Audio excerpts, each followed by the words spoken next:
او محترم مولانا عبدالرحم صمیم صاحب ته مې هم سلامونه دي او دا پوښتنه ترې لرم د ښځې په خاوند څومره حقوق دي.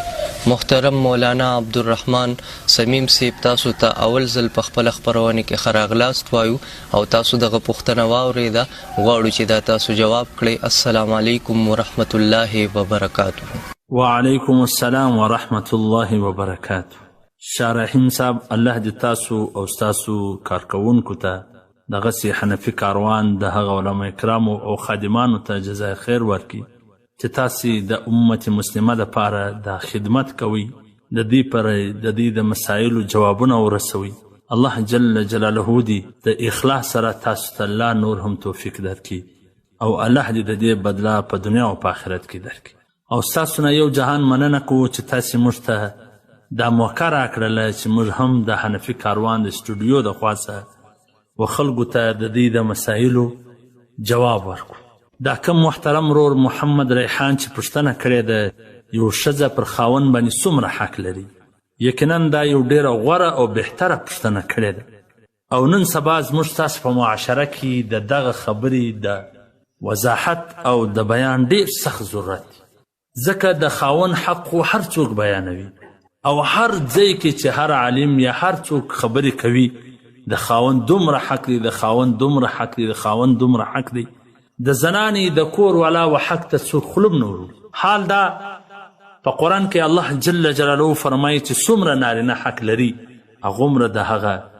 کور والا هم حق لري. په قرآن کې الله جل جلاله د زنانې سپارش کړی او پیغمبر علیه الصلاة وسلام فرمایي چې په تاسو کې د ټولو څخه غوره او بهتره هغه څوک دی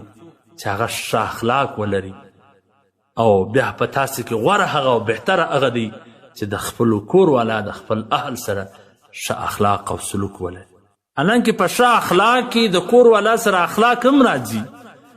لیکن ځینې کسان موږ وینو داسې چې هغه بار ډېر اخلاقمن وي، د هر چا سره ښه اخلاق کوي، لیکن چې کور ته رادنه سو بیا در ده بد اخلاقه نه وي. نو ځکه پیغمبر علیه الصلاة وسلام دا خبرې اضافه ورسره وکړه چې غوره او بهتره په تاسو کې هغه څوک دی چې د خپل کور والا د اهل سره ښه سلوک او ښه اخلاق ولري. عزتمنو، اول چې موږ په معاشره کې کومه کمی وینو، یعنی چې د ابتدا د جنګ شروع سي، هغه چې څنګه واده وسي د هغه څه وروسته دغه زنانو ته د سمیدو یا ستا د عادتونو د خپلېدو وخت او موقع نه ورکول کېږي. هغه د پلار په کور کې په ناز او په نخرو په مینه محبت کې راغټه سوې ده. دلته چې ستاسې کور ته راسي خوښې هم عزت ځین غواړي، خاوند هم عزت ځین غواړي، اندرند هم عزت غواړي، یون هم عزت غواړي، یعنې د ټول کور ټول افراد سره د خو سره دا ټول عزت ځین غواړي. خو هغه په دې کور کې داسې ناولده وي، د چا طبیعت ور معلوم نه وي چې دا خوږ دی، دا تریخ دی، د دې طبیعت څه رقم دی، نو د هغه د سمیدو دپاره وخت نه ورکول کېږي. یعنې په اوله ورځ دی دا غواړي چې بس د ټولو عادتونه ونسي، د ټولو مزاجونه ونسي او د ټولو عادتونه وپېژني. نو په دې کې باید څه خیال وساتلی سي، باید لږ څو میاشتې و هغه ته د سمیدو یا ستاسې د عادتونو د پېژندل کېدو، د مزاج د پېژندل کېدلو وخت ورکول سي. او بل دا زنانه پر خاوند باندې دا حق لري چې دې ته جیب خرچ هم ورکوي. اوس دا ډېر کسان دي هغه د کور مصرفونه ټول کوي خو د دې د جیب خرچ نه وي.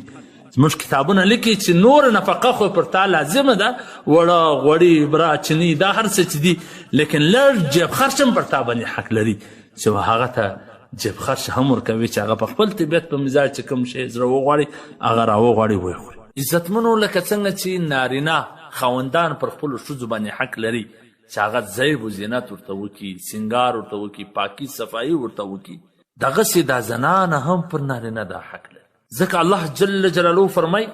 ولهن مثل الذي عليهن بالمعروف، چې د زنانو هم داسې حق دی لکه څنګه چې د نارینهو پر دې باندې. حضرت عبدالله بن عباس رضی الله تعالی عنه چې کله د آیات ووایي بیا وفرمایله چې زه دا خوښوم چې د خپل کور والا د خوشحالۍ دپاره ځان ښایسته کم، زیب و زینت وکړم، لکه څنګه چې هغه زما د خوشحالۍ دپاره سینګار کوي او ځان ښایسته کوي. تفسیر ابن کثیر جلد نمبر اول صفحه نمبر 314. قدرمنو، اکثره موږ لیدلی دي نارینه د زنانو څخه ګیله کوي، د خپلو ښځو څخه ګیله کوي چې کپړې نه اغوندي سینګار نه کوي ځان پاکي صفایي نه کوي لیکن تا څه کړي دي یوه میاشته په سفر تللی د سفره به را روان وي په دغه خرنو جامو په دغه خرنو کپړو په دغه خرن بدن به دی کور ته ورځي لیکن هغه طرف څه هغه ښه پاک صاف سوتره زیب و زینت د سینګار څه برابره غواړي نو تا ته خو هم پکار و چې تا په بازار کې حمام کړی وی تا په بازار کې ځان صاف سوتره کړی وی تا ځان پاک کړی وی تا غسل کړی وی تا ښه صفا جامې اغوستې وی ځان ته زیب و زینت ورکړی وی کور ته باید تم داسې ورغلی خپله به د دې خوا روان د خولو بوی به پر ګرځي او کپړې به خرینې او دغسې به دی خپله سره ببر ګګرې وي روان وي او دو خوا به نو ګیله کوي وایي ښځې ولې زموږ سره دی کوي لکه څومره چې ته پر ښځه حق لرې دغومره هغه هم پر تا باندې حق لري چې ته خپل ځان هم صاف سوتره کړي خپله به د خولې بوی ګرځي په میاشته کې به خوله نه صفا یو ښه نیمه تیلی نسوار به هم ورته په خوله کې واچي نو لکه څنګه چې ته د او خوا څه خوښوې ته هم څه کوه ته زړه لرې هغه هم زړه لري نو چې د دواړو خیال سره ساتله کېږي ښځه د خاوند خیال ساتي خاوند د ښځې خیال ساتي هسې د ضرورت چپلي یې ونه ګڼي که دته ضرورت و بس پښو کې که ضرورت نه و بیا غورځي نو بیا به انشاءالله تعالی دغه سفر ښه خوندور روان الله جل جلاله دې پر دې خبرو د عمل کولو توفیق راکړي والسلام محترم مولانا عبدالرحمن سمیم صاحب ستاسو بې انتها مننه چې تاسو زموږ په خپرونه کې ګډون وکړو